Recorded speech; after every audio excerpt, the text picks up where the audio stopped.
batata ba mama ba de kona pesi bino mbote mingi bipa ibiso bozuli bako ya kolanda biso to bandi poso asika to sabongo lundi 20 décembre 2021 na tondisa mina sengo ya koyeba ke boza ebele liboso ba etano na bina ike po na kolanda biso. Merci na bino po na fidélité, merci na bino po na confiance. Soki boko sepela na émission ya lelo bopesa merci na équipe technique oyo balandaka biso oyo basungaka biso mikolo nyonso bolimbisa mwa kokoso muke ya technique alo bopesa merci na équipe technique oyo basungaka biso mikolo nyonso po bona na biso la bandako na ba condition elongo bani ku parbola na moni Rodi Louadio Serge Makosa za lelo na réalisation. Dit pour tous les grands maestros, les sélectionneurs Didier Deschamps, Azana coordination, sous les moyos, l'exploitation, Pati Sumbu, na YouTube. Alors, c'est parti.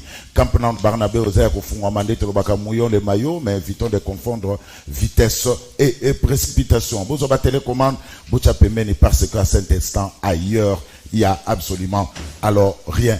Rien du tout. Boye Imalamu, mote, un clé d'œil. Na Faible Market, toi, Zolanda Bisso, quelque part.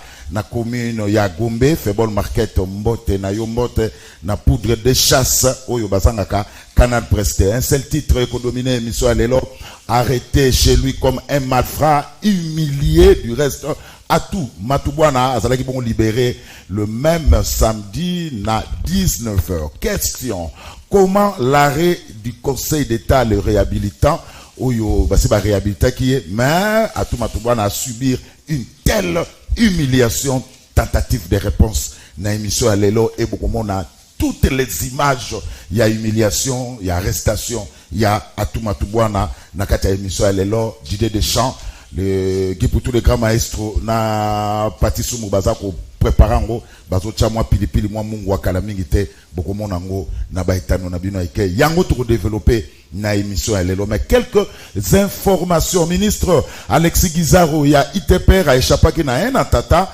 lors il y a passage il y a cortège na ye pour Namboudi abandaki ko sala ba visite na ba chanter ya Chile Gelou il fallait que le rosili sango Namboudi kasi cortège zo ki suka na masasi na ndenge il y a deux fois te tamu akomi na concession oyo babengaka CPA Imotex population elandi ministre Alexis Guizaro pona koyebisa ye que Mirwana bakanga yango e baranzela bazo ko expliquer ministre que Mirwana e baranzela il faudra ko buka yango pour permettre na batu ba banda koleka le temps ministre aza ko solola na population pour akomaki na suka ya visite na ye ya ba chanter ya Tile Gelou moto ebandi na ndenga de fate balobi colonel yango soki kolo concession azalaka na ba pulusu ebele wana masasi bande kona ngai na ba membre de délégation na quelques députés na ba journalistes tant ministre comment ça l'interview par rampaki na c'est heureusement notre consoeur Solange Kwale aza Fiso c'est le conseiller à communication ya ministre Alexis Guizaro na Soana Solange Kwale na tongo a expliqué ngai makamno sonenge le kaki on a dû évacuer le ministre parce que ba garde à ministre ba boyaki ko riposter pour ba éviter qui guerre pour so bango ba riposter qui kuna bazo beta massa seninga ko sala bienté en tout cas tout le monde a rampé mais muta kufité on a dû évacuer le ministre Alexis Guizaro et puis essayer mais boye ba que Patrick Mouya ministre de la communication a uta ko sala a uta ko pesa information que le commissaire Pessika responsable ya groupe d'intervention ouest Gémi détaché dans la sécurité il y a concession CPA Imotex responsable ya tir bakangiye pe à répondre na ba acte na le gouverneur de la ville Jean-Tini Ngobila lobi mbangu akomaki sur place pour nous s'enquérir na en situation mais le ministre Alexis Guizaro est en vie et batu surtout la délégation mutakufite baza en vie. Meeting il y a délice sanga impung chaka senekapitu ezalaki te lobina quand Luka après avoir pris acte quelques heures avant meeting police et longoli podium et longoli sonorisation mais délice sanga a kotaki quand même na quand Luka mais à salaki meeting était parce que police et longolaki podium et longoli na sonorisation alors que le gouverneur Jean-Tini Ngobila a pris acte mais délice sanga impung les députés à côté quand même na camp Luka.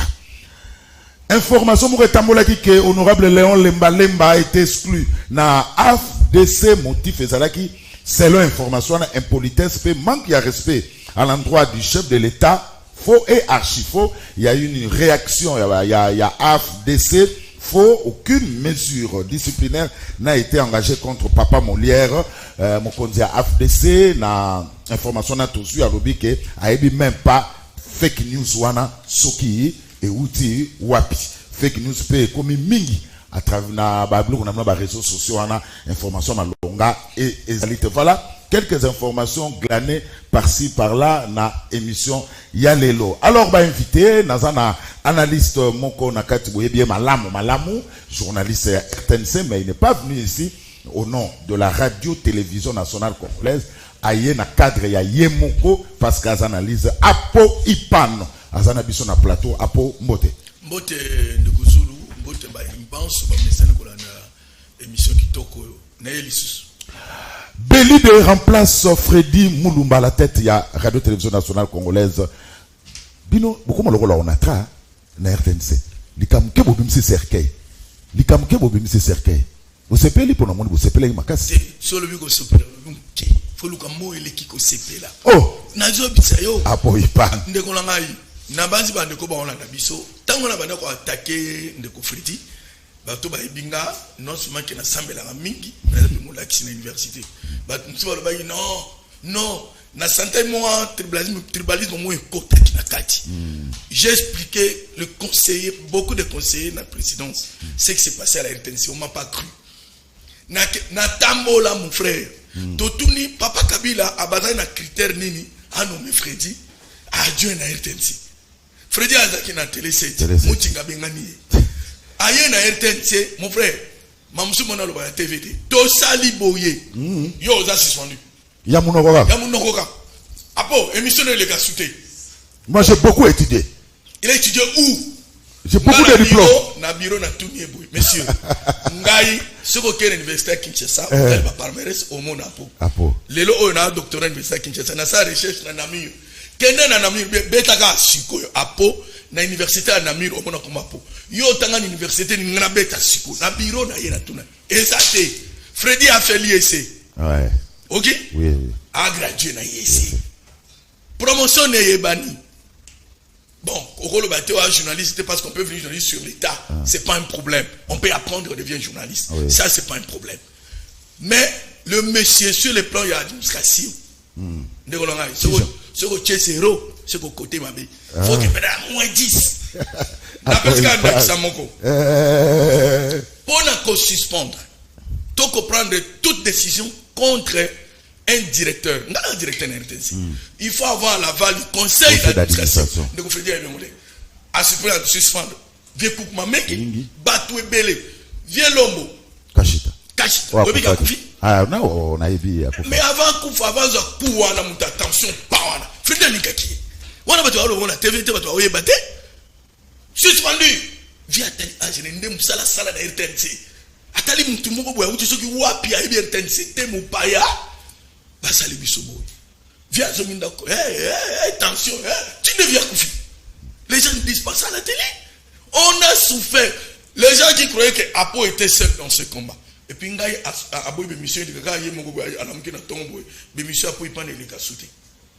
À suspendre moins dans les 12 personnes sans raison. Naiko zelo kasuka. Oui. Ndeko Freddy. Si te parles là, oui. Babengé na conseil. Abi à la problème na mututé. Mais botan la nombre à bateau ba sepeli wana. Et ça message tout est communication. Nombre à bateau na ba cercueil ba maman ba olela. On a fait ça. Kofinga na parking oyaka wana. Un jour na kuta to finga directeur moko. Ngana yenga mais c'est un directeur. Moi na évité to salibo. A gérer na ndenge na ye. Banda Kabila kufi le 5 juin. Tinda ndeko Freddy akewana. Naza parmi batu ba ke c. Heureusement pe je face à le contrôle na ye. Batindi otobenga ka lettre en quoi tu es reproché comme ça on peut défendre. Ngala on la confrontation de Niger na filmant. Non ya nango sinon Monico azimba no sikoyo ba suspendre. Vraiment to komisi Nzambe na comme ba RTNC na bise ba on le capable de Zulu ba peso merci. Puis tu as un journaliste et solidarité Fouizala. RTNC, quand c'était le colo, on a train de l'habiter. Mon frère, tout ça là. On a trappé un cercueil. En tout cas, on imite le Gabon. Et ça fait ça, sinon. Redevance. Après, il Moutao sang à $50 pour aller à l'hôpital. Viens Koko Djoko. Ok, je vais mourir bon na parking à Zokoufa. Mais Alexa qui imagine. Bon, on a payé $50. Bien que nous avons la télé. Nada bimisi. Qu'est-ce que l'été pèse l'autre côté? Nazali mon camarade bana no balia. Habite na bik savie na pèse ba pèse ba mimi mba na mama yé. C'est quel les gens meurent pauvres à la RTNC. Nous souffrons. Et on doit se dire papa Fati achama mission na RTNC. Mututa kufa riche na RTNC. Mututa kufa na vie na RTNC. Et bébé ba lokoti, faut beaucoup Congola, faut beaucoup kunda, faut beaucoup sumba cercueil, moi na famille yé passi. Alors bon si mission de Kongo yem na timo libula kundi biso. Nzambe ayokaka. Aboyi ba prière na RTNC. Aboya ba mission en Nzambe. Aboya ba chanson religieuse. Tout aboya. Émission chrétienne yanga ya kangi na bisaki ba bungisa Nzambe te. Tika Nzamba kumisama. Merci. Na lobby. Merci. Merci. Danuke Fula. Mbotendeko. Mbotendeko Zulu. Mbote na ba Kongomani banso. Bisika ba kolanda biso kande na lobi na bito komesana. Est-ce que to mesani na nini na changement to na passe? Oui. Motuneza yanga ime ba réponse ezali ya baimboka mais ko Zulu avana Danuko umelate. Non. Ndiko pas na bavana kota na nani. Okay. Nazo yebisa ba Kongomani banso ba kolanda biso na mokola lelo na tuni moto na ba pesa biyano. Na moto yo ayeba ki na ite. Areko ye mo kayebi kayebi te. Masale fo pa yebi. Maintenant moto yo akanisa ki ayebi. Mais en réalité ayebi te ma osale fo pita liba. Na nazali danger permanent pour la nation. Va répondre. Moto na moto apesa. Merci. Biyano place zali. Mouya Kilanfouengi pour la première fois dans le meilleur championnat du monde. Tu vas mouiller le maillot, mais il faut éviter de confondre vitesse et précipitation. Mbote ndeko Zulu, mbote naba Kongomani, au bazona na biso na 26 provinces, il y a République démocratique du Congo partout dans le monde parce que l'émission nous a suivis dans le monde entier. Dernièrement na landi na pesi ba maman na biso ya Paris, ba maman na biso ya Château Rouge, na mona ki basali staff mo pour nous soutenir l'émission. Na zana plaisir makasi ya koleka na Liga, c'est une grande émission. On a payé un grand merci aussi. Notre grand frère Nanga, mon aîné Apoipan, et c'est on partager même plateau naïe. Nico Faye. Merci. Moutadi, lobi batuninga yo na parking. Samedi na parking, moko na matongé côté à place parce qu'on a véhicule. Na stade Tata Raphaël. Babi boni Nico Faye. Nico Faye mbote, à quoi combien de jours d'abord? Merci beaucoup. Rappel national. Rappel national. Peuple Oyangai Ayabaki Etikali. 740 jours pour naba mandat ici là. Toi na 659 jours banda baloba na biso Covid officiellement et 249 jours banda ndeko Michel Akoma premier ministre na gouvernement ya Congo Kinshasa. Mais pour ani 740 jours naba o bali ko kamba bocha na mutu na bino ke za mandat carrière te. Mais soloboni bospo beliseli. 3 ans déjà. Il était 2 ans. Année Oyekoya, ils ont presque préélectoral. Missoloboni. Bon, le bâtiment est notre bombi, mais Missoloboni. Parce que les élections, c'est plus ou moins 1 milliard. Ceux qui bombi 7 millions. Bon, le bâtiment est bombi, n'a pas au peuple n'a pas ça au côté Masolo. Bon, le Kambongo, bon foot à bâtiment. Mbala Oyo.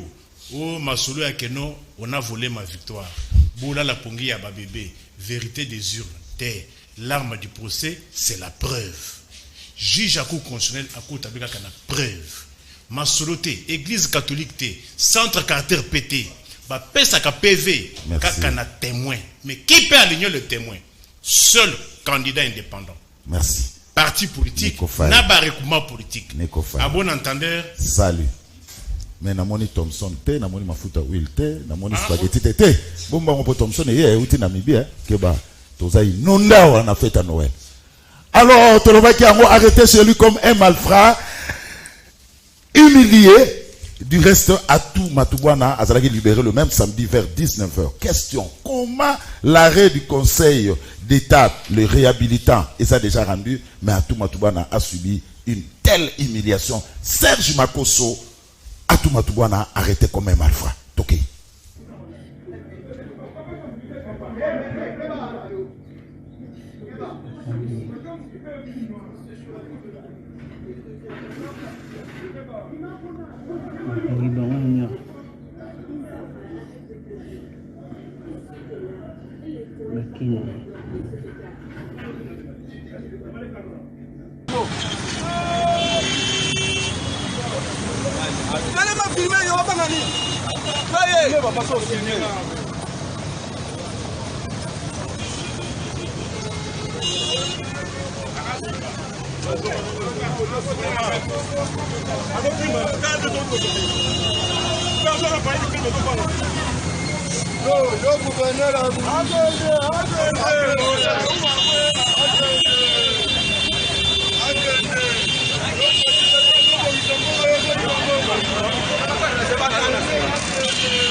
Papa, Kende.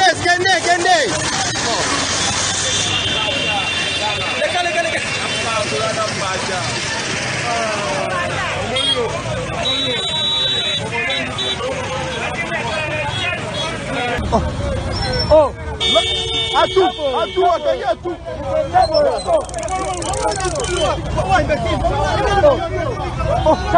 Lumanu, tela tout. Vers tout. Oh, vers tout. Mais à tout, voilà, à tout. Allez ma filmer, il y a pas nani.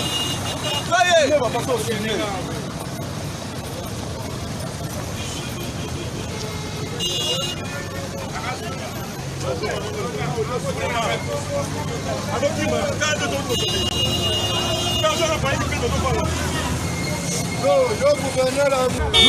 À tout, à tout.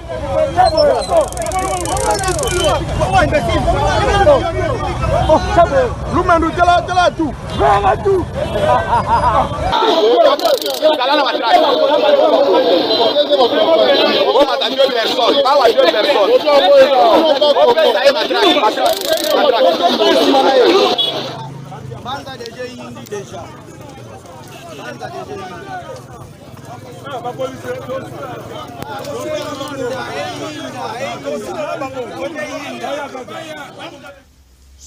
Voilà, Atuma Tubwana, Bumwende ba il na kilote. Il est quand même gouverneur. Il est député national, député provincial. Après, au même moment, Bakangaki, Natango Bakangaki, Naba Congo, Nabaz Nae, Ezalaki pe akoyinda, basepela kite na arrestation Atuma Tubwana, Batumbi, Bapine, Bakanginzela, Ndege Serge Makosa Olaksabino.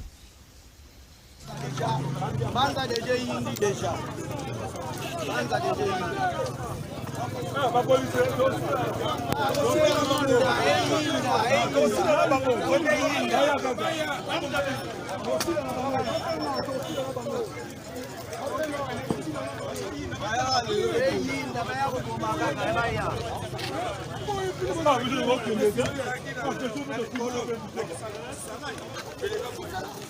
En tout cas, population Siliki, arrestation Mouta malgré va libérer population Siliki. Voilà papa.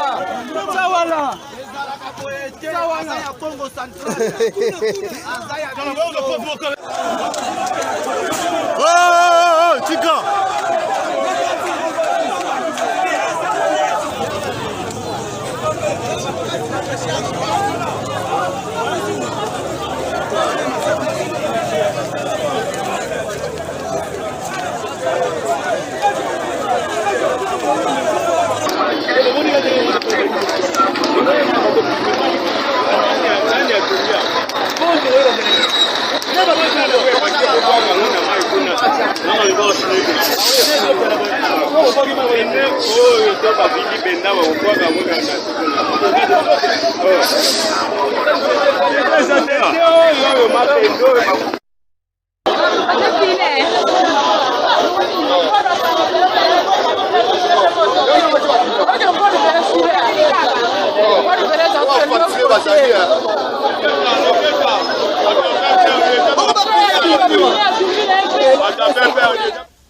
Voilà, cela prouve qu'il est aimé par sa base. À sa base, Naïou va s'appeler la quitter, l'arrestation Naï. Après, le président de l'Assemblée provinciale du Congo central, Jacques-Claude Vouema, a Silikaki, Nengeba Imiliaki à Toumatouban.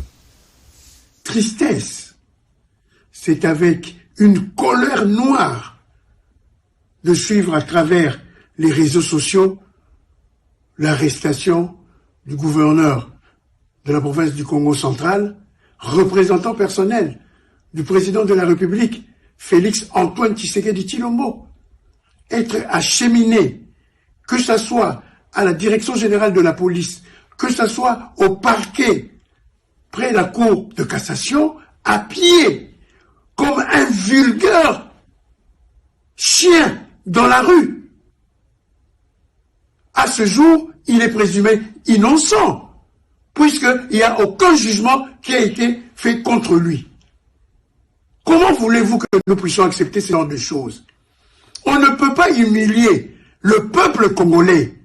On ne peut pas humilier le peuple Congo jusqu'à ce point. La dernière fois que nous avons vu ce genre d'image, que nos arrière-grands-parents nous le rencontrent, c'est quand on a cheminé Simon Kimbangu à la prison de Mbanzangungu, 10 villes de l'époque. Quelle que soit l'erreur, nous avons vu dans ce pays les gens dilipender plus de 500 à 800 millions de dollars. Ils n'ont jamais été traités de la sorte. Comment voulez-vous que nous puissions l'accepter? Je lance un appel au président de la République. Vraiment, notre pays manque de véhicules pour acheminer quelqu'un que la justice doit attendre. L'amener à pied, comme un vulgaire bandit. Tous ces fonctionnaires de la police qui ont fait ces sales besognes doivent être nécessairement entendus et radiés de la police. Et nous savons quand même d'où viennent toutes ces histoires. S'ils veulent la déstabilisation de la province du Congo central, c'est la bonne manière qu'ils viennent de faire. Voilà, Jean-Claude Vouema. Alors, image à Souka, à toi a été libéré, Serge Makoso, Azonga ki nanda kunae, en survette, Karande Bakanga qui Karande Pazonga nanda kunae. Serge Makoso, pendant quelques secondes, à toi Azonga Indaku. Ouais, moi, quand j'ai déjà des retours. Des retours.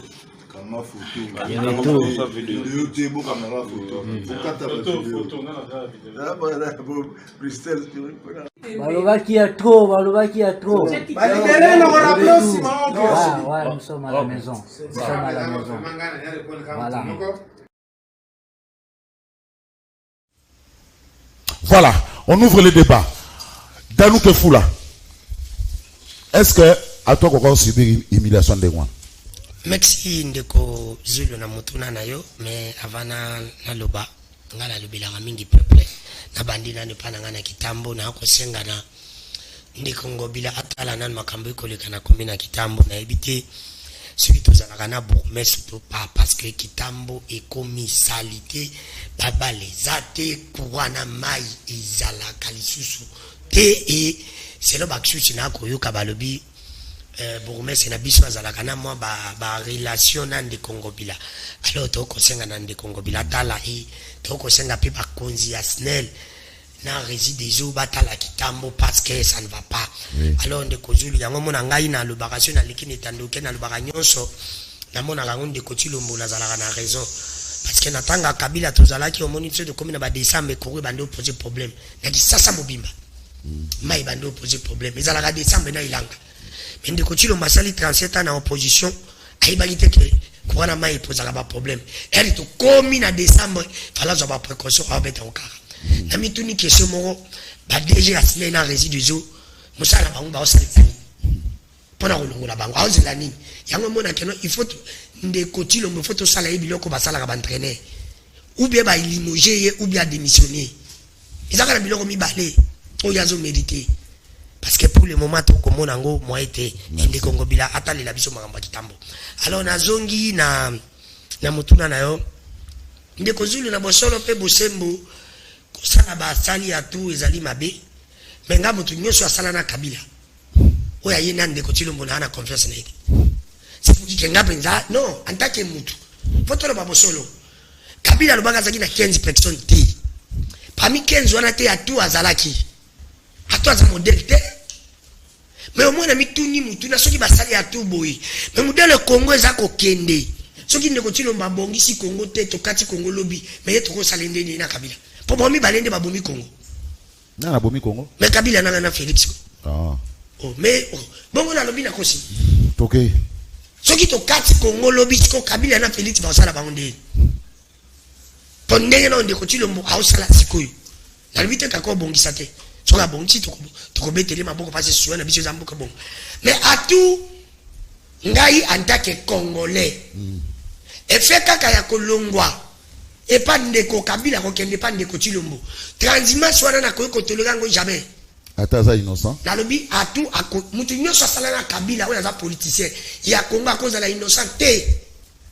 na lobby mutu nyonso sala na Kabila à cause de la innocent te oya gérant mboko yo parce que Kabila lobaka na 15 personnes te tu peux dire que ba atu na bazama modete mais oui anyway amoni na mboko yo ndeko Zulu justice ezate justice ezanango te état de droit ngande ko danu na lobaka na lobby ekoya maintenant ne yete tous à la presse te tous les mtu mtu sa koya ko pesa état de droit na na lobaka question ko bota na Congo ezali bénédiction mais ko kola na Congo ko malédiction parce que mboko ezalaka ya makambo omonde to sala émission boto aussi sa makambo se botami est-ce que na mituni question on a ko kota bi makambo te e bitu ke zate ote pele lo na lobby bande ko babosa na te babosa ni ke atu pa emiliaka est vice gouverneur nani Luemba metala o basali c'est pour te dire que ba kondila biso ba yebaka que tout se paye ici bas et boko sala batu mabe bo yebaka o mata o kita mabe wana o kofuta yango bato bazala ki grand et pas Kabila lelo bazala pe bato bazangre pa ndeko Chilombo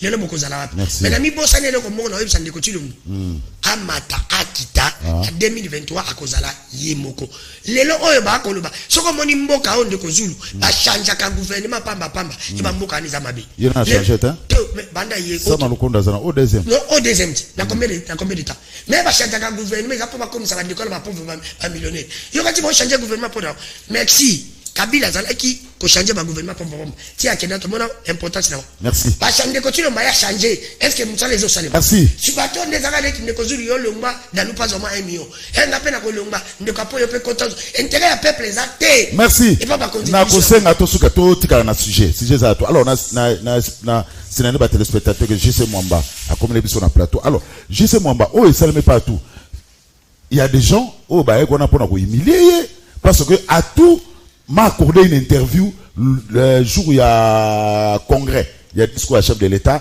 alors baki que akusalana conférence des gouverneurs qui commence ce 22. Et ça peut passer du ça tout parce qu'on ne peut pas humilier un gouverneur réhabilité par le Conseil d'État comme ça. Bon, merci beaucoup Ndeko Zulu. Na ligne na pesa moi précision bakwa. Oui.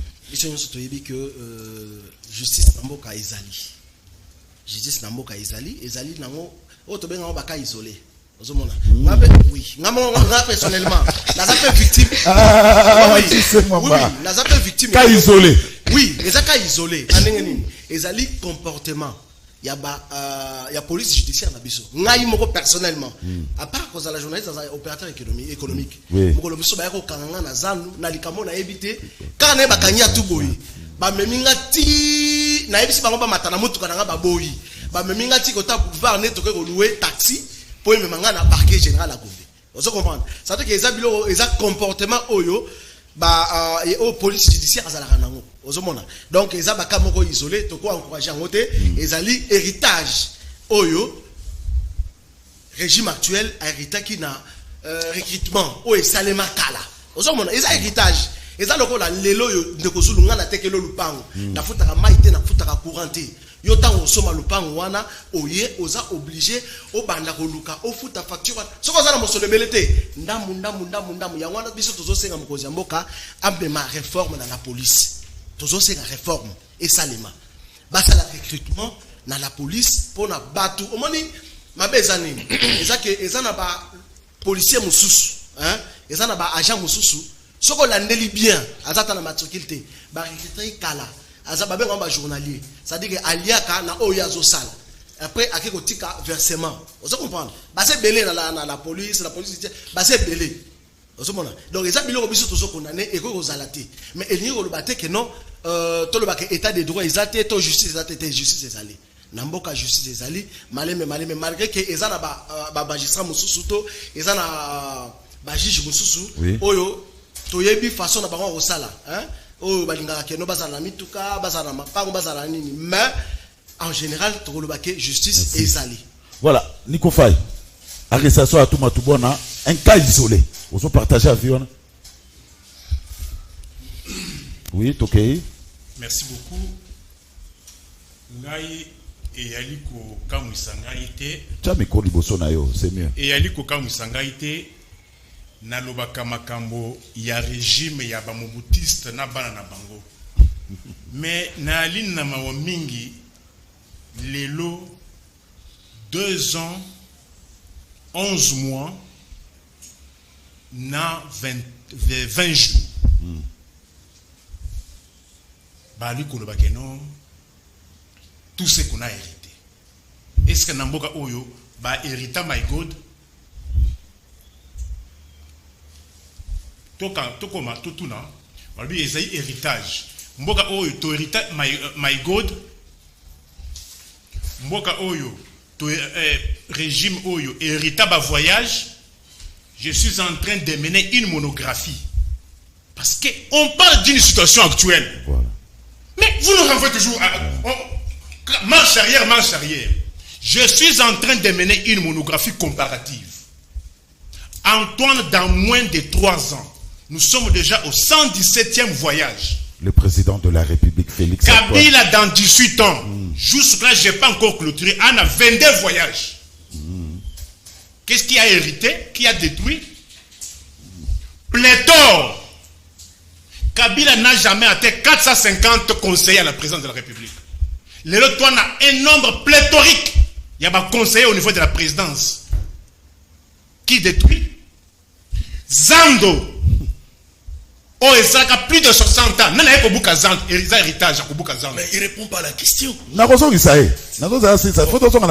Stade Tata Raphaël. Je vais retourner. Voilà. Mais parce que ça commence à nous déranger. On avait cherché le changement, pourquoi? C'est pour que non, Toluka qui changement que gâteau oh y a peine victoire et Zaka 12 200 francs et kita. Mais gâteau y a peine victoire et Zaka 12 nakati et le commis 6. Arrestation Matouba. Non, pas ça fait argument juridique. Voilà, là on est dans le. Ah si ça t'ole Tata Raphaël. Voilà. Oh Babouki Lelo. Jean francophonie. Osala Malobate, s'il te plaît. Stade Tata Raphaël. Okota wana. Mabulu ezawana. Maye Koti. Babeleli Batu. Eza héritage. C'est quelle conception ça? Parce que. Atou Matubwana. Atou Matubwana. Voilà. Mibeko, hein? Tokena Mibeko. État de droit. Toké. Tobandi l'article 16. Je suis le seul qui l'a en constitution. Évidemment, qui m'a constitution. Article 16. 4e alinéa. Nul ne peut être soumis à un traitement cruel, inhumain et dégradant. Premier alinéa, article 16. Article 17 de la même constitution. Derrière alinéa, toute personne accusée d'une infraction est présumée innocente jusqu'à ce que sa culpabilité ait été établie par un jugement définitif. Qu'on rencontre aussi ces moyens-là. 3e article 18. L'article est là. C'est 4e alinéa. Tout détenu doit bénéficier d'un traitement qui préserve sa vie, sa santé physique et mentale, ainsi que sa dignité. Ce n'est pas moi qui l'ai dit. Ça, c'est la mère des lois. C'est la Constitution. Regardez bien la Constitution. Je vous ai lu 3 dispositions. Et sur ce plateau, s'il y a des gens qui aimeraient me rencontrer, rencontrer pas disposition contraire. Je ne dis pas que Atou est innocent ou bien il n'est pas innocent. Mais au regard de Mibeko, il est présumé innocent. Comme il n'y a pas un jugement de... Et sa dignité. Et il ne faut pas oublier que... Parce que comme on l'avait acheminé... soki ka abimis akomi pas magistrat wana apesi kaka arrêt wana ya conseil d'état. Comment ça va-t-il se comporter? Oui, réhabilité. Oui, réhabilité qui est. Serge, tout ça. Il est tenu par ça. Il est couvert par ça. Or, c'est un gouverneur. Au regard Yamibeko, je comprends. Régime ou yababomoutiste. Ngai na mona awa stade Kamanyola. Stade de Martyr. Na 1995. Finale la Coupe du Zaïre à Spantou Vita. Na mona Pelé mon président avec le. A Botola ministre coupe. Est-ce que c'est différent de ce qu'on voit aujourd'hui? C'est différent. Mbakani Oyo, Bazali commenté ba projet, na mbongo extorsion, ram, et héritage. Na touni, na posé la condition. En plus, il ne faut pas oublier qu'un gouverneur de province, non seulement il a les immunités, et deuxièmement, comment on peut inviter un tel monsieur? Comment? Mais tellement que voilà, les pays et régions aujourd'hui par les humeurs des individus. Et on dit que non, héritage, c'est la preuve en que constitution Oyo, babengango acte de vente, n'a pas mboutis n'a pas régime Oyo. Bah y a la constitution té. Mais quoi étonné bien pour la nini. Merci Moudjahidine. Après ça c'est vraiment un état de droit. Arrestation, il y a tout matouban. Merci beaucoup. C'est vraiment malheureux. Merci beaucoup pour la question. Oui, ok. Mais je voulais rencontrer rapidement Nico avant d'aller en bateau. Et on doit faire comprendre à ce peuple qui a besoin d'une éducation. Il faut que la population a besoin d'éducation et tout le monde à la télé. Tous à la moins correct et objectif. Nous avons attaqué mon héritage. Aïbi français, c'est un juriste. Mon héritage a bien bien. Nous n'allons pas ignorer ici que le président de la République, Félix Antoine Tshisekedi, y est sûrement, peut-être dans un chose informé, a bien formé la police. Police judiciaire, je pense. Au bateau sala lilo, et ça bateau, bana mubutu, toye na bango ti lelo. Pour nga pena na vivre mubutu na mambo mwana, na vivre Kabila ti lelo de to continuer. Je pense qu'il faut moi égard quand on le mamba président de la République. Il y a nos enfants nous regardent, nos femmes nous regardent. C'est étonnant qu'on s'en beaucoup tous en moins égard. N'a pas éduqué mais moi tous c'est le premier d'entre nous. Ce qui m'a béza, toi la même manière en l'obambo. N'a rencontré ici dans mon Italie, voyage. Limbisanga, n'a comme communicologue internationaliste, il est pas bien. Il y a mal besoin de coûter dans plateau. Pas la télé, ma voyage, ma nombre, ma casse n'a pas chiffre. Par rapport à l'orientation scolaire, excusez-moi, il fallait être économiste ou toi, ou financier. On n'a pas de chiffre, bon, c'est un juriste. Je suis politologue juriste. Voilà. Très bien. Mais moi, je parle de chiffres économistes ou financiers. Il me raconte toujours pas. C'est comme ça qu'il est. Voyage.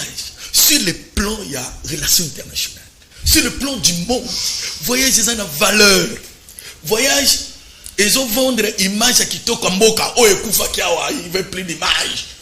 L'image technique devait être redorée. C'est ce que fait Fatih. Voyage, on a besoin de science. C'est ça que la science constaté au bébé Sababan.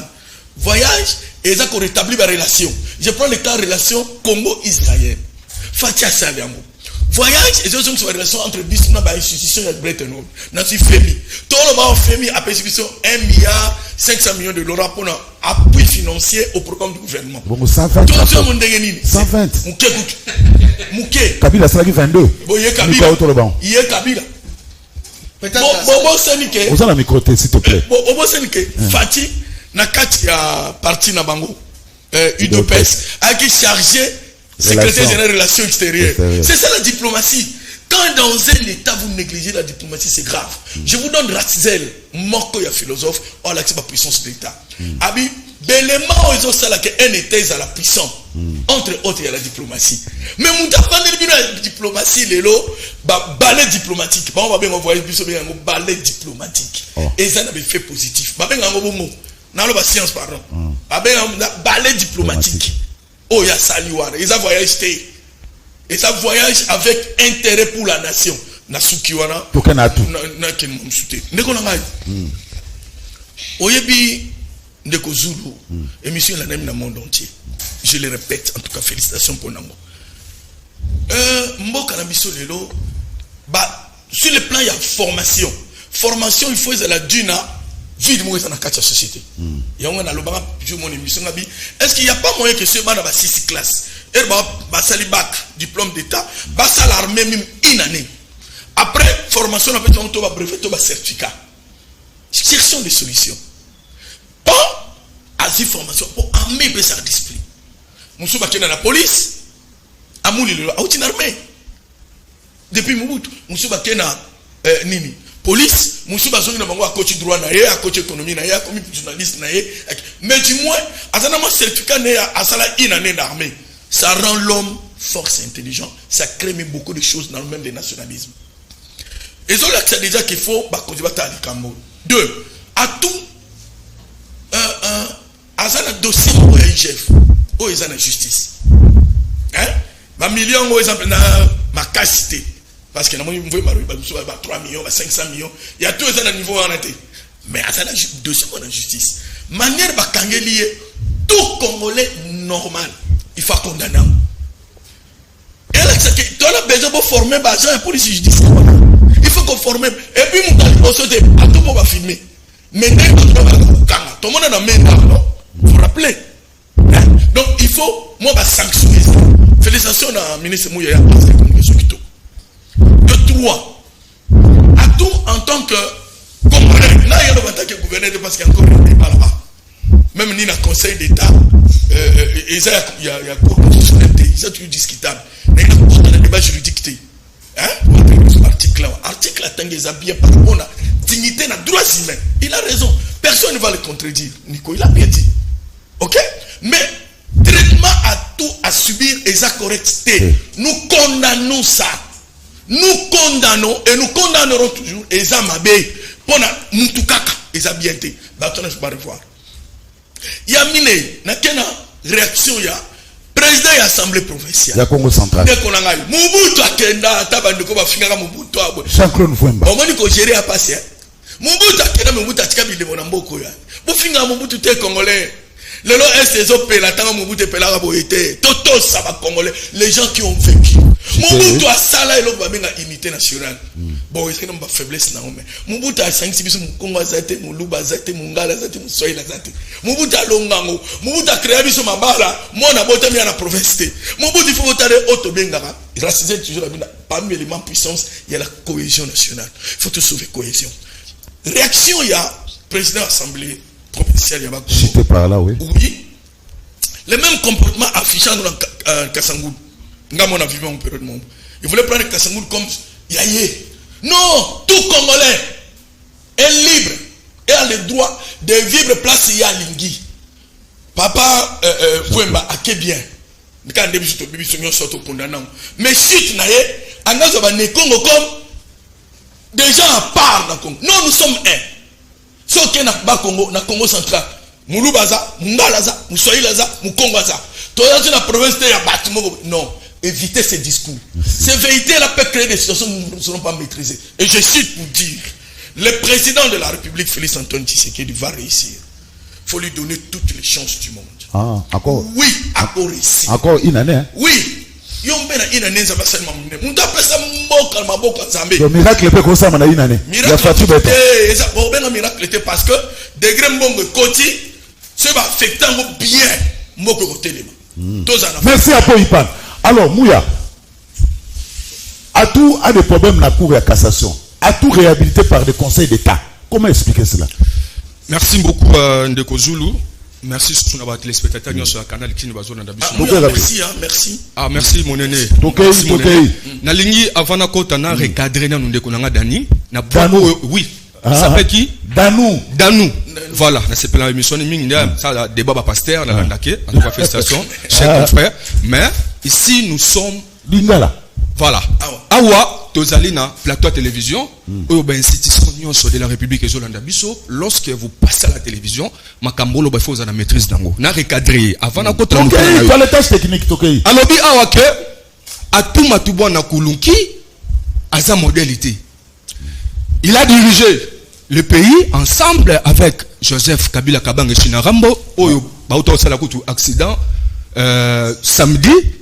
Oui, pour votre information, du Betty Tono, en tout cas, bon établissement, na Joseph Kabila Kabange, na fier, il y a comme on a président vivant, na République démocratique du Congo, il est à l'aise. C'est ça la démocratie. Pourquoi l'Ingateka président a dirigé à l'Imoakei? Non. Kabila, il faut azalaga en tout cas moi bakour comment tu diriger Mboka. Entre parenthèses, Nekodani, pour votre information, Dangou. Atou Matubwana, il était député provincial depuis 2006. Être député provincial au sein de l'institution, il y a l'État. Ayo Koma 2012, député national jusqu'à ce jour. Il est gouverneur à Zalaka carte. A postulat que indépendant. Soit il y a Kabila à l'époque et Zalaka. De Okusu, Olowabenga Kisalme Manissa. Aujourd'hui, il est ministre. Kisalme Banda. Même Manissa na Kalane Onobenga. De Okusu. Azalaka soit il y a Kabila. Atou Matubwana. Aza victime Tilelo depuis Kaka à Joa province de Congo central. Il était candidat gouverneur indépendant à tout Matubana Kulunki. Tango a gagné de Okusu, abimi gouverneur, famille politique. Parce que vous savez, politique est statique. Politique, la politique elle est dynamique. Aujourd'hui, les lois yoto na union sacrée. Gouverneur ni a province, à 26 provinces, Aza en dehors union sacrée. Quel gouverneur? À toi, ça modèle, à toi, diriger Mboka Kabila. À toi, diriger Mboka Kabila. C'est un peine qui a comme gouverneur. Vers les années 2000, il était vice. Il a travaillé personnellement et reste mémoire. Jacques Mbadou Sitou, reste mémoire. Azaki vice-gouverneur de Bakeri. Pardon, comment il s'appelle encore? Reste mémoire. Jacques Mbadou Sitou, personnellement. Tant que Koufa, il y a une élection. Atou apostolat candidat indépendant. Voilà. Depuis que Atou abima gouverneur, Bitumbaya Atou Matubana et Uta Wana. Biloko Ucho Bakeya, Atou, Onibasoko Samuningate, histoire ya Mimi na Justin Lumba Makoso.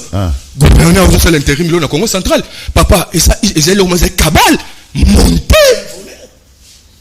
Victime Tomanani Atuma Tubona, soit disant que Atuma Tubona, assistance Naye, Mimi Wana, c'est faux. Pour votre information, monsieur. Sur la télévision, tu ma maîtrise à ma cambo.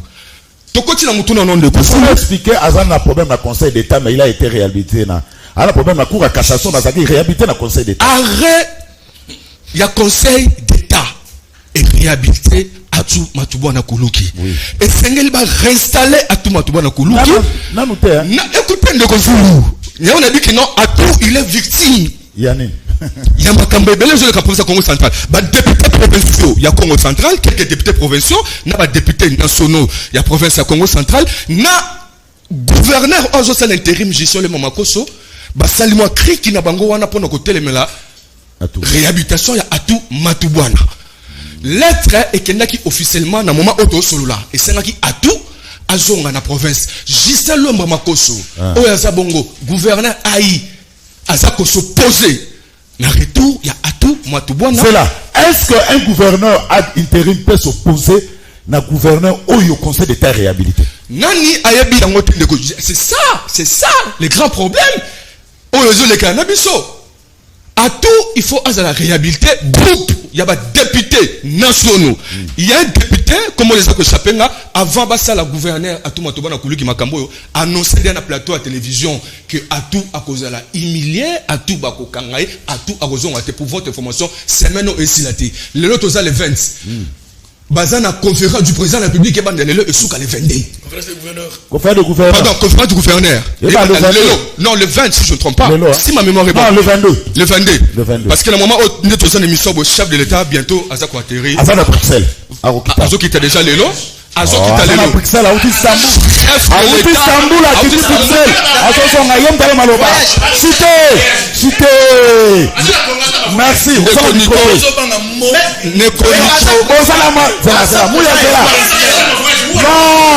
s'il te plaît. Toquez Mouya cité. Cité. Nico, s'il te plaît. Cité. Mouya. Qui est le chef de l'État? Merci beaucoup. Non, Kalaming était à Zonso à Mukanda. Azonga. À tout Preuve en est que tant chef de l'État a un discours sur l'état de la nation, Moutouatina qui invitation aya ezaki à tout matubona kuluki. Ngana salaki interview. Oui, Matina quand je salue maman sauté. Il est pas ça. Vous la conférence du gouverneur à tout monde quoi assister la conférence wana. Je vous dis, semaine ici la tête à tout à la réhabiliter la tête c'est la province Congo central. Chef de l'État moment au alokita à quoi tenir le lundi. Na Kinshasa. Les koniko faya kozalaga agité très à l'aise ceux qui to loba makambo parce que ton loba qui biso loba kité. S'il vous plaît, on a un problème de chef de l'État. Non, yo loba yo, chité. Yako Zulu, nako chité, pour condamner, acte oyo, ben inspecteur la police judiciaire. Voilà. Oh bah sali devant à tout matouba na buluki, à tout voyez na résidence na ye ezombo na quartier Matonge na commune na Kalamu, na district Safuna, mituka ezali wana. Heureusement à tout il est poli, vous savez que ba ne Congo bazara na politesse mo za na kati makila.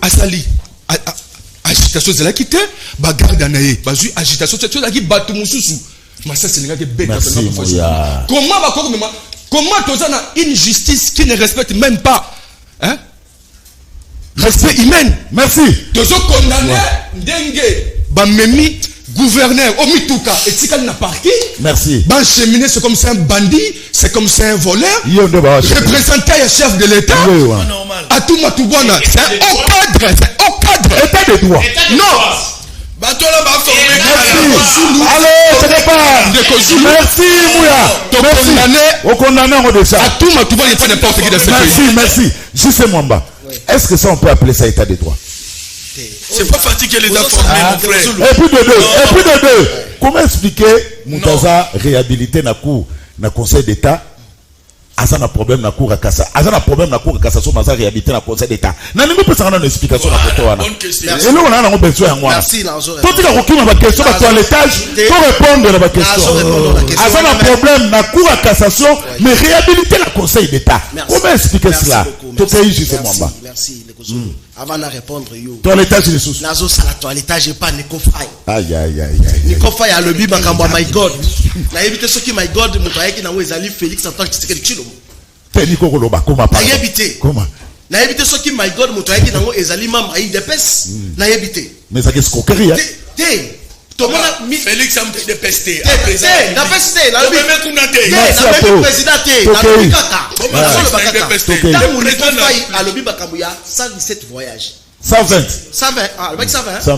voyages exact de Kozulu oui na ebi soki ni kwa mata déjà soki ça pour voyage pour plaisir hein on voyager na ebi so mata d'avion na ebi yo voyager en avion oui bi risque okondi makozo risque wana à tout moment osomona na ebi te soki mata déjà soki mata avion akoloba biloko wazolo bati ozokomanda soki mata déjà avion na ebi te osolo bitoke na toilettage lakela te nazoke nanu makaba tanga lobi Kabila 22 voyages peut-être azalaki makaba ke loba libanda ayebi diplomatie mais c'est ça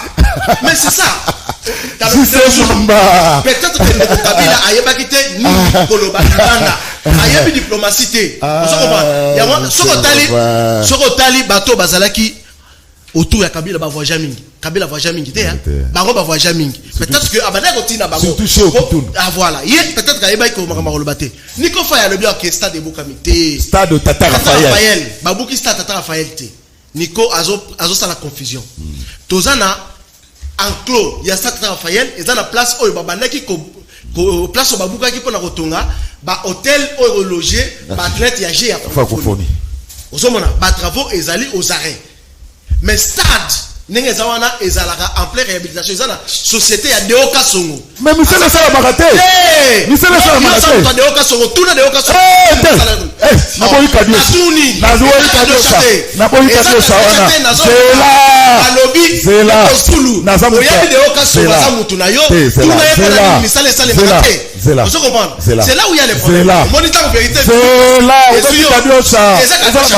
Deoka Songo na yebie mazamutu nangate merci bon merci beaucoup mais aux journalistes que notre tour na Deoka Songo société na yemte bana osala Tata Raphaël depuis ba installer 4 chaises kaka na pour tour ti lelo misala les a osaré pour nani alors vous comprenez on a porté suka na ramu kana question on m'a dit ram oui ram ngai na sepela na ram il faut ba congolais toute la culture ya pour foutre taxe escroquerie d'état escroquerie méthodologie au bakendaki na on a ram ezo communication te tant on a baki ma héritage awa ram ezalaki projet ya régime ya kala vous comprenez et ça m'a bête ko futa ram yo za na bande wa za na poto tout na ba futa combien pour internet tout na ba non mais oui awa bazo kata 1.17 par mois tous on a webele mais tout dans des poto on utilise internet combien il paye à la fin du mois est-ce que yo mana ti ba ta poto ba o ram wana izakara bazo pour le moment mis sous pona ba intérêt moro politique mais tout na yeke no yo zo ba ram na Congo et ça 1.1 non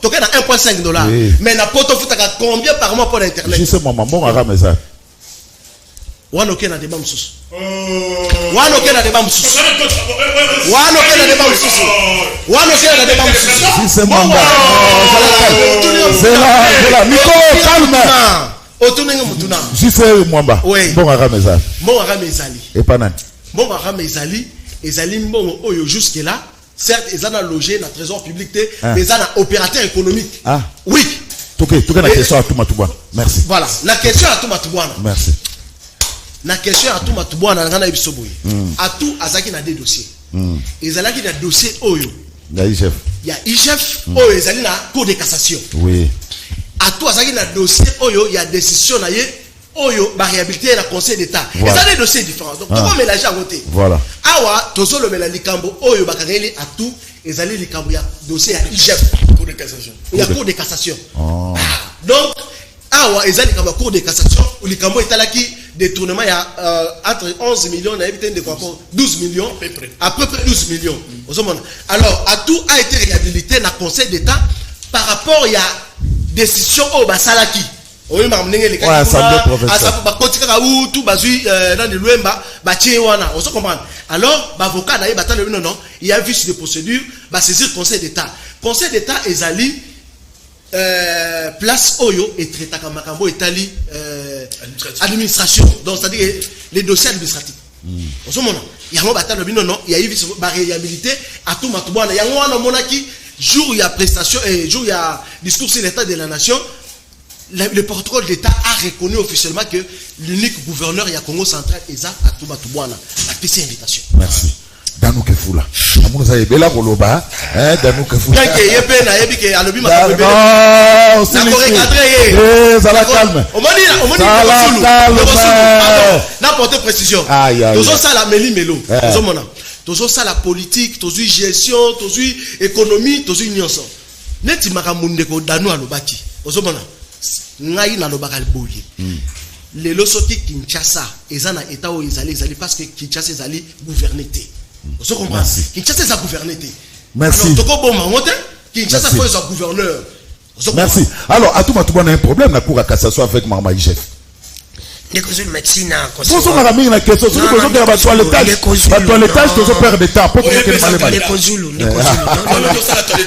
Zulu tokei danou tala montre na bien on a battant aux akopesa na zana doya kusala toilettage oyo lobami na tokei kasi alors na bana banda na koibisa ndeko na ngai oyo auchelo balika masuka JC mwamba ndeko JC obosani ke natanga Kabila ya ndeke mbuta paza ki gouverneur ba sanitaire ezalaki lobaki kimbuta iboluba ya Kabila nyonso lelo ko mona ondiko Tshilombo kobanga note nazwi na ngai mon vieux nkulutu na ngai apo na ebisi yo boyve ozolo bagatoza na respect ya président toza na respect mais c'est notre président toloba c'est mon président na voté te aza président nanga mais elle to bane ko loba Kabila yozaka Diobi que franchement vous comme ça non vie petit Kabila ko wana dalobi mo apoko za maloba zela tokei za maloba si pote tokei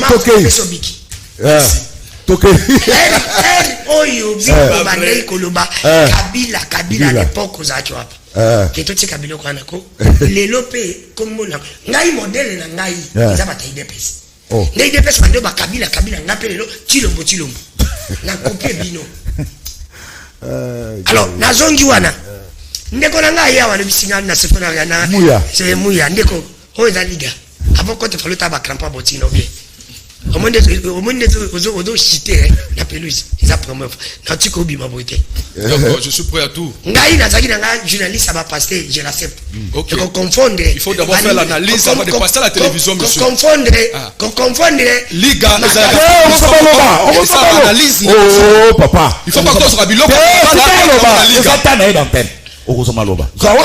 confondre vitesse na précipitation vitesse na précipitation moi des osala de kolanga comme ça parce que tu es venu défendre quelqu'un non on m'a dit que le veut défendre le régime au peuple a souffrir de kolanga union sur ko sala iko biba pamba ngayo moi j'accepte mais oh ils a magazine te ça biloko na OK olobi que à toi dirigeant qui vice gouverneur tu as vice gouverneur ça on dirige te tu les gars on se fait la plateau olobi que mais avec une signature mais merci beaucoup Ndeko Zulu est-ce que tu diriges te bon oza na yebi tanga na sala ozali non na yebi na tout dans kulutu na ngai na za journaliste on a tangi na ipe na sisi na ipe na stage la CCTV batu bankadinga ba Serge Kapo na Michel Kopa bazali ndevie oya za ba grand frère na biso est-ce que soki mtu zaki vice oza diriger te OK yo le lobi azolo babi a toi za modèle ngam na lobité bimna munoko na ngati tala kulutu alobi ana dossier yoka yo mtu za modèle ana dossier na chef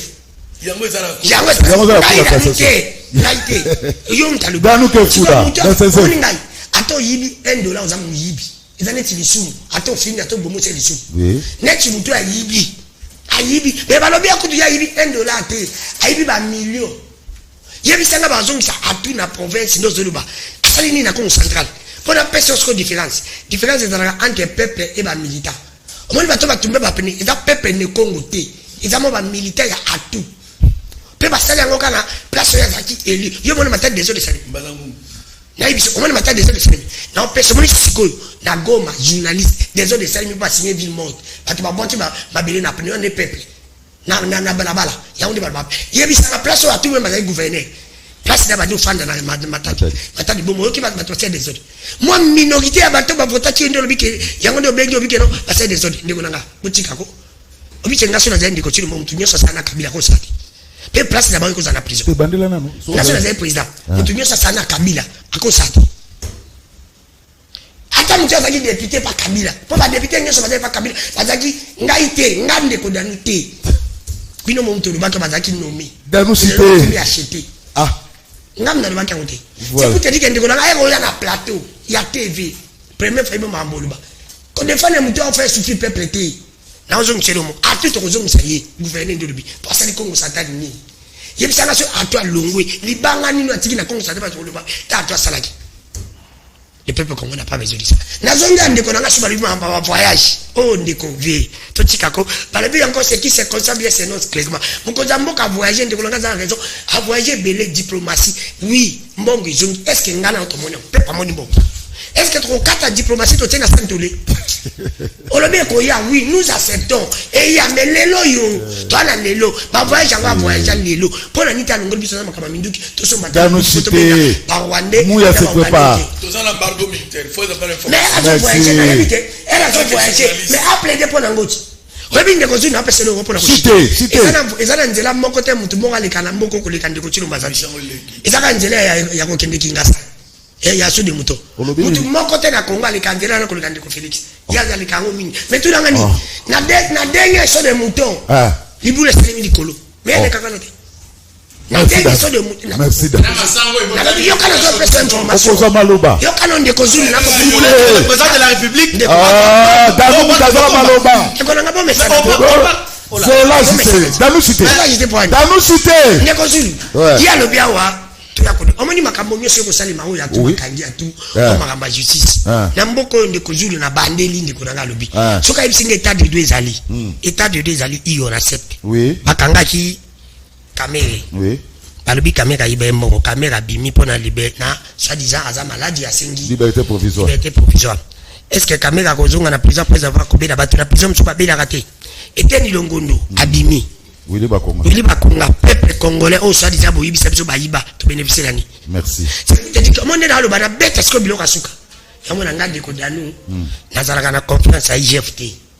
parce que IGF a travaillé pour l'intérêt à peuple a travaillé pour l'intérêt à Ndikoti Lombo banda babande ko kanga batu alo bakambongo zonga katoyoka mais pona nini tomona kayango te baby so mbongo IGF akangi 20 millions ndenge bale kaka na TV ko sala makambo kolo batu bayibi alo bape mbongo nakangeza 20 millions 20 millions yango boso mbata bandaku merci Danou Danou merci tozo kugi derrière le tamuya merci après aussi les sapeurs mouya zala nikofai mouya mais a toi un problème avec la cour et la cassation na problème na makamu ya IGF en fait ndeko Zulu c'est ça la question non ndeko Ndanou autro bien Danou en tout cas excusez-moi pour la lapsus allez pour la lapsus ndeko autro ba awa na shit na ye makamu ya IGF ngana loba bouri Gilles Alingeti a ko sala ne ki populisme na ye ça motali IGF ndenge ndeko autro loba awa Alingeti aleka na télévision ala kisabiso nani oyo déjà IGF akanga à la question de la télévision que non mbongo wana on va détourner ka ils ont un trésor public aucune personne oui c'est que Alinget est en train de faire et ça qui populisme naie ou Alinget azo sala façon bazom lemela IGF fond et ça mala me former et ça mabe na recadrer ndeko nanga mwa muke abiki non atuma tubwana kuluki atiki ele au Congo central ndeko tu es journaliste qui ne sabe investigation na yo c'est Lumumba bazo tonga sa Lumumba soki na Mbanza Ngungu batongi stade ya Mbanza Ngungu ba réhabilitation ça s'appelle que tant à tout abandi ba travaux ba impact visible na moment wana ba ke kolokel à tout ba problème soi-disant et c'est bâton babaki na il a détourné 12 millions il a dit soi-disant je dis il s'est pas mis ça rapport il a dit soi-disant rapport aux hommes mtasuka soi-disant je vous dis que Atuma Tubwana Kuluki azana problème quoi ya acharnement. Oui, pour votre information, na tu ba ala nanga bien de Kozulu. Atuma Tubwana azana problème quoi azana conflit à tout et ça m'a cassé depuis azwa province Congo central. Bitumba banda na dousa mamimi, bitumba sou eye que non na détournement. Maintenant mutu a détourné. Il est libre. Tout le monde na maniema. Tout le monde na Katanga. Tout le monde na Équateur. Tout le monde na Bandundu pe na Kinshasa. Bokene Okanga, Moïse Katumbi, André Kimbuta, c'est libre. Il y a beaucoup de gens, ils ont détruit la République, ils sont libres, ils ont circulé. Papa,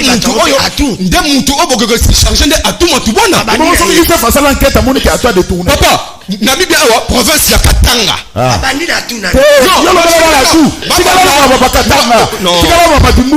Non.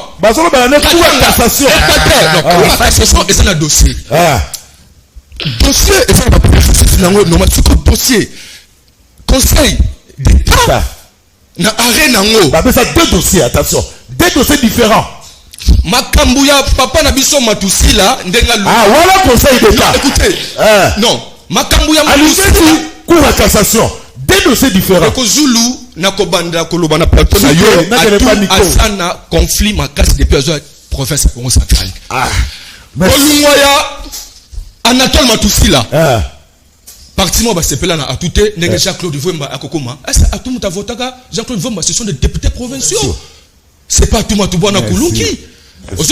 Il a des problèmes, il a des conflits à tout Matubwana. Est-ce que voilà na retourna poto. Merci. Deko nanga na ko recadrer à tout. Azo réhabiliter la route et belé la province à Congo central. Voilà pour ça la émission balasima. Deux stades. Stade de Lumumba. Olobi kena ezaka ka ba militant à tout sa parti politique. Monsieur, on va que ba militant na mbanzangu pour votre promotion qui peut se baflève. Peuple ne Congo a se manifester. Ezaki ka mbanzangu te. Merci. Mbanzangu, c'est qui peut se. Merci ba. Tu dis de ça quand un message. Nico a manifesté qui pour arrêter. Voilà. Mais Nico, il y a deux dossiers différents. Cassation na conseil d'État. Il faut bien qu'on explique à téléspectateurs. Pour na tout matouban. Temps d'antenne. Ah, Nico, tokei, tika intimidation. Tokei. Natangi 3 dispositions. Tout ça micro, micro faille. Natangi 3 dispositions awa. Mon côté à Simbiango. Toi Pouyango. Bakeli banda. Après Pouyango. Bakeli banda. Après Pouyango. C'est sur ça que repose l'état des droits. Mais pour J'ai vous, appuyé par votre rapport état au de droit, si l'état de droit ce qui l'état de droit, et elle dit qu'on reposer n'a mis bien côté. Alors, et elle dit qu'on reposer n'a mis. Pas formé bango parce que comportement est bien. Alors, avant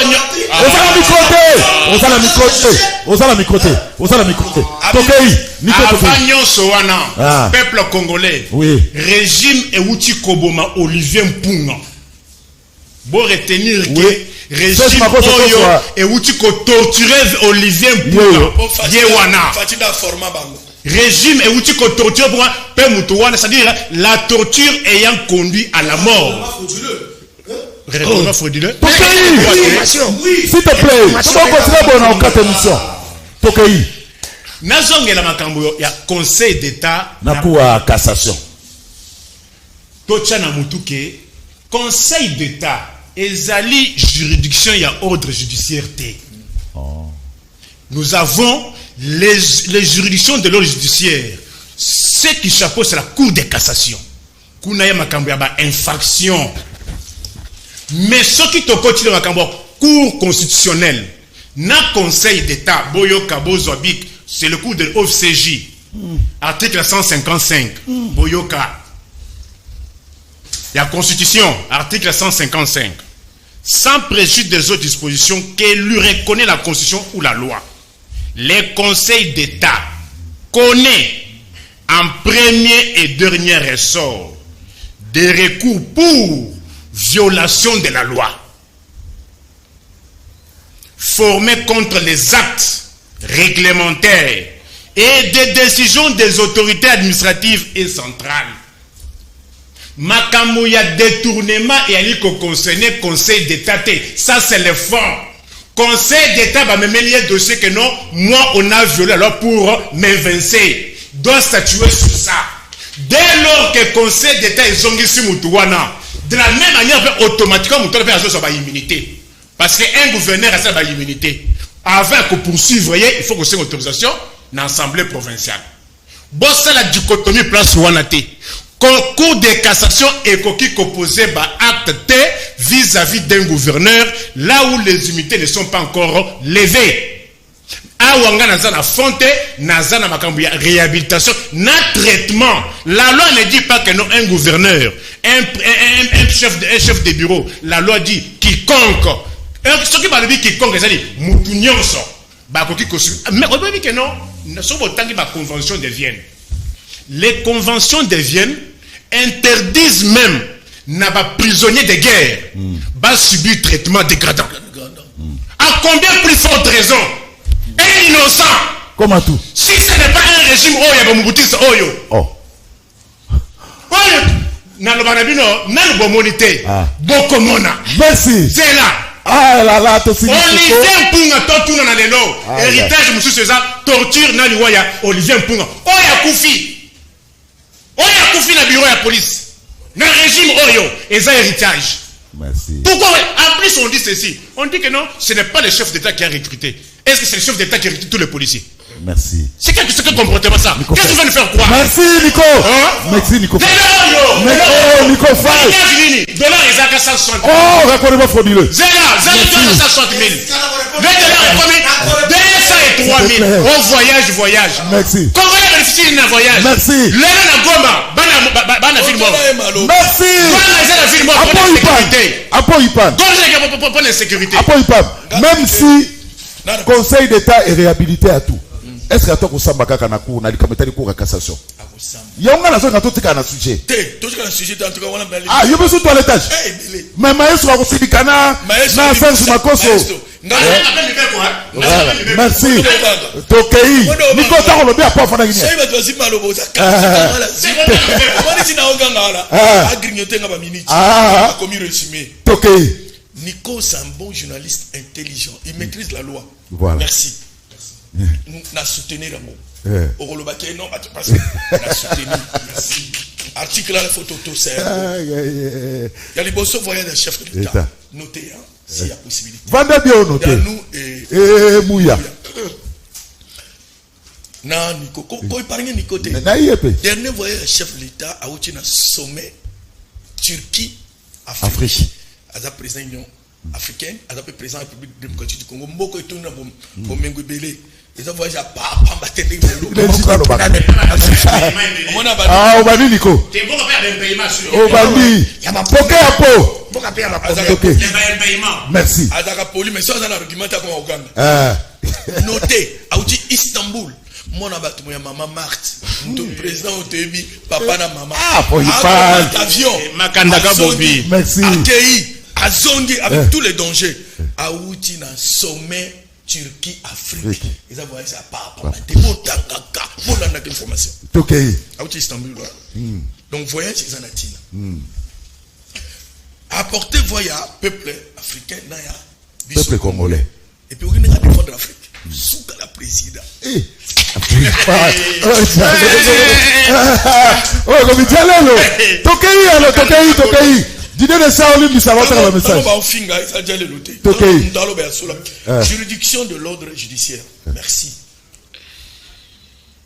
Cour de cassation. Ah oui, merci. Nabi, merci.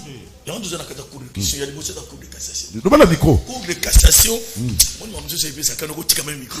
Maintenant, on voit écoute. Cour de cassation. On a dossier à tout. Et on a un chef. On a un chef. On a un chef. On a un pardon. Donc dossier za mbimba ba convoquer yom ta droit à toi répondre à l'anté na ina ngwa attaquer à tout ba ko humilier salinga passe comme manga na terrain wana te ram ije fazo zelango na yoki machine maestro azo contrôle ceux qui na contrôle à l'état et ben na parlement c'est parlement c'est saisir na dossier tout service contrôleur ils ont mis en état le cas de l'IGF ceux qui bango batindi bisoto loba to mener comptable total et mbongo coach combien va utiliser combien au CP là IGF bandeko ba yebi bangote combien IGF azongisi ebele et puis il faut distinguer d'abord musala ya IGF zanini na musala justice ceux to sali contrôle moya qu'on a la distraction de landa au yebi mingte kota IGF ceux qui IGF assisi contrôle atina na justice a sabisa le cas ya tout ba oser na pour de cassation et ça sur IGF na la ozongisa mbongo justice Ndeko Zulu atuna question na RTNC atuna Maman Rose Mutombo ministre de la justice question wana albi na ye mbongo zo songa to ya kobela onte mbongo zo songa mais il chef on a représenté on a sala kakuna na limboli oboy 16 millions linga obunga na tena fep ezonga mbongo ekota ife kofa ya ministre ekoti na compte bancaire ya fekofa ezonga mbongo ya agriculture ezonga ngana cinéaste lakina namir pona cinéra obike tonga na mbongo 1 million bimanga chaque année bata théâtre tikangi songi na bango vraiment bata théâtre cinéma artiste tout 1 million mo bimanga pour improvisation théâtrale 1 million de dollars bato bimango bimisango doublement j'ai fa kanyam akangi bango donc bata ministre de formation professionnelle mais apo moi muke apo yoga apo comme la suka est-ce que ce le ba réhabilitable à tout ba réhabiliter nenge conseil de tel lobby que ministre veut pas masser la PCP autorisation songa est-ce que dossier à cour de cassation est continué tout en état gouverneur très bonne question apo 2 secondes vraiment pour na bona ce problème na makoso na maestro tout la problème na cassation premier anime ceux qui Azongi. Azongi déjà, quand le cassation a décidé. Obenga ya Azongi. Et là, quand il y a installation. Luemba, Luemba, non? Intérimaire. Intérimaire, Luemba. Azobo ya po, ato aboya pe aremo ya cour. Omo sana ngote, ezo kanga ina kingope. Luemba pe kako boya pe. Mi ba ko boya la bango loi. Yango il faut que tia loi. Ba ko toucher à tout. Il faut assemblée provinciale à lever l'immunité comme ça cour de cassation à Zoé. Ça c'est la loi. Ça c'est la loi. Donc dès que va kangier boy, ils a juste été. Merci. Non, attends mon message. Non. Mais la télévision c'est le temps. Accordez à moi 2 minutes. Non. Pasteur, Essili, pas après moi. Après moi, il y a qui m'attend en direct. Merci. Président. Merci. Pasteur, après il parle. Azo critiquer Kabila na formation ba policier abosani kipte ya maman Olive na RTNC tango bazalaki ko sala bazoki ta ya kote ya bango te eza ministre Aselo te ko répondre te eza ministre Aselo muto azoko ya atu azonga eza Luemba te donc oh non c'est l'équipe et ça assez londe mutu asali yango pour likambo ya ram JC asakani na biso ba congolais merci na ye tokokuta na un jour tuna apo et ça la place mususu IGF azotala te lokola office national de l'emploi et ça passe JC apo soki moye ezali bazo transfert na EPFKIN po bazo mela pema na liga on est engagé pour ya cassation le vital na nyoso oyo asali kasi atu ezani ni pona ye IGF esala musala malamu mutu asala ki mandat pona kokanga tu ayebaki arrêt ya cour te eza soni botuna apo ipan fati avance au pouvoir ayebaki la police na biso ndenge eza na secteur judiciaire pourquoi asali ba réforme te tangu azu pouvoir pe andini héritage négatif tolingi to babatu oyo bakangi atu baza ba policier to ba criminel et puis abomaki nani tosali nini. Merci. Rediffusion 21h30 deuxième numéro tokutali lobi mardi botika la malam. Merci.